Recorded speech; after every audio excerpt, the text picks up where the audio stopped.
Keutamaan bangun di malam hari, ibadah tahajud, kata Al-Quran, itu memiliki 4 keutamaan. Tambahan yang tadi. Memiliki 4 keutamaan lain yang tidak akan pernah diberikan kepada orang yang tidak tahajud, bahkan sekhusyuk apapun sholat yang lainnya. Misal, antum sholat fardunya khusyuk luar biasa, tapi nggak tahajud, nggak akan dapat yang 4 ini. Apa itu? Dibuka di surat Al-Isra, surah ke-17, ayat 79 sampai dengan 81.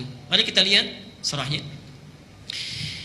Wa minal laili fatahajjad bihi nafilatan laka.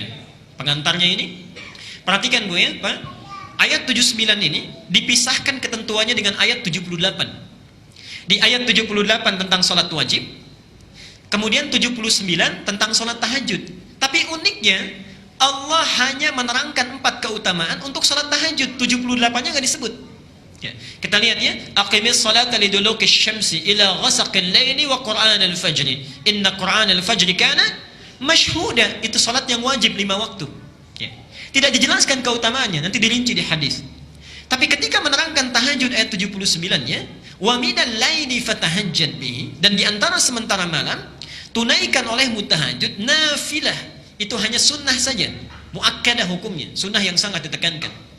Tapi ibadah nafilah ini, subhanallah, tidak didiamkan oleh Allah, langsung dilengkapi ayatnya. 1, asa an yab'atsaka rabbuka maqaman mahmuda.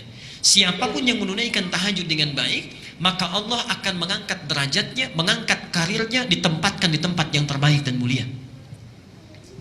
Jadi, Pak, saya seringkali rewel ya, cerewet kepada para ayah. Antum itu punya tugas untuk mencari nafkah. Allah sudah berjanji di ayat ini, kalau antum tidak tinggalkan tahajud, tunaikan dengan baik, itu karir pekerjaan kita akan dimudahkan. Itu sudah janji Allah. Sudah janji Allah. Antum jangan lihat para sahabat Nabi itu bukan semuanya jadi ustadz, tidak.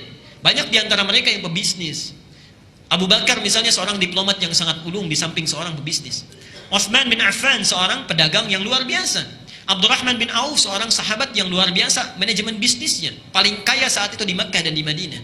Ali bin Abi Thalib seorang pengajar yang sangat jenius. Bapak Ibu tahu apa yang terjadi? Abu Bakar, Utsman, Abdurrahman bin Auf, termasuk Abu Dzar Al-Ghifari, seorang yang sukses dalam dunianya, itu bisnisnya tidak pernah rugi, selalu untung. Tidak pernah rugi, selalu untung. Bahkan Abdurrahman bin Auf cuma punya modal pakaian saja, 3 bulan di Madinah jadi orang nomor 3 paling kaya di Madinah. Nomor 3 paling kaya. Hartanya seperempatnya 80.000 dinar.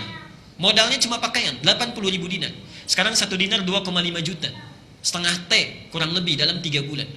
Untanya 10.000 ekor dalam 3 bulan. Subhanallah. 10.000 ekor. Sekarang 1 ekor itu 15 juta paling murah. Ya.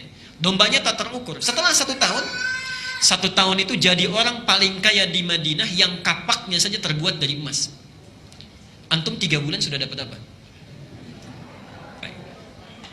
Oke, mari kita lihat apa yang terjadi. Mereka sahabat yang sangat sibuk, luar biasa pekerjaannya, dan pergi kemana-mana. Pak, dinasnya itu kemana-mana. Utsman itu kadang dinas ke tempat ini, kadang dinas ke tempat itu, dan sebagainya. Tapi jangankan wajibnya, sunnahnya dikerjakan. Siamnya jalan, tahajudnya jalan, dan sebagainya. Sahabat yang sangat sibuknya luar biasa. Bahkan diantara mereka disebut oleh Rasulullah akan masuk surga tanpa hisab, masih mau tahajud, masih mau menunaikan siam sunnah. Antum, saya, kita semua yang masih belum jelas nasibnya di akhirat, surganya belum jelas, tuh kan? Kemudian ibadahnya juga belum maksimal, dunianya belum tentu tercapai, maka lebih layak kita untuk semakin bersemangat dalam menunaikannya. Jadi pesan saya, kalau antum masih aktif bekerja dimanapun, jangan tinggalkan tahajud. Allah sudah berjanji. Dan kalimatnya asa, bukan la'alla. Dibeda antara asa dengan la'alla. Kalau la'alla itu harus usaha keras dulu, sungguh-sungguh baru dikasih. Asa tidak. Asa selama kita ikhlas menunaikannya, sekalipun kuantitasnya mungkin sedikit, itu Allah langsung berikan. Allah langsung berikan. Karena itu penaklukan kota Mekkah itu tidak menggunakan la'alla, pakai asa. Pakai asa kalimatnya di Quran. Saya teruskan, itu 1. Yang kedua, kita lanjutkan dulu. Allah berjanji akan memudahkan setiap awal aktivitasnya. Bahkan hebatnya tahajud, langsung kita yang diminta oleh Allah. Asa yab'atsaka rabbuka maqaman mahmuda. Kalau engkau bangun tahajud, karirmu, pekerjaanmu akan dimudahkan oleh Allah, ditempatkan di tempat yang terbaik.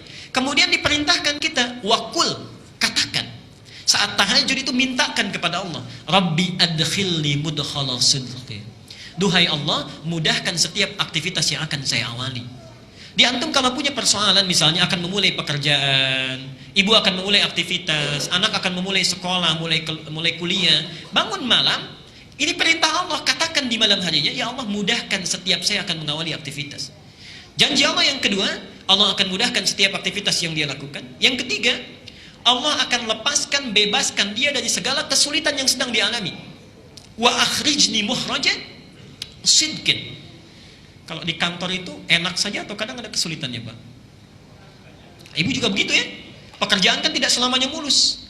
Maka kata Allah, hebatnya, karir diangkat, pekerjaan dimudahkan, ada kesulitan dilepaskan, dan yang terakhir, waj'alni min ladunka sultanan nasira. Kalau ada yang mengganggu dalam pekerjaannya, Allah yang langsung menolongnya, bukan yang lain. Allah yang langsung menolongnya. Ini 4 hal.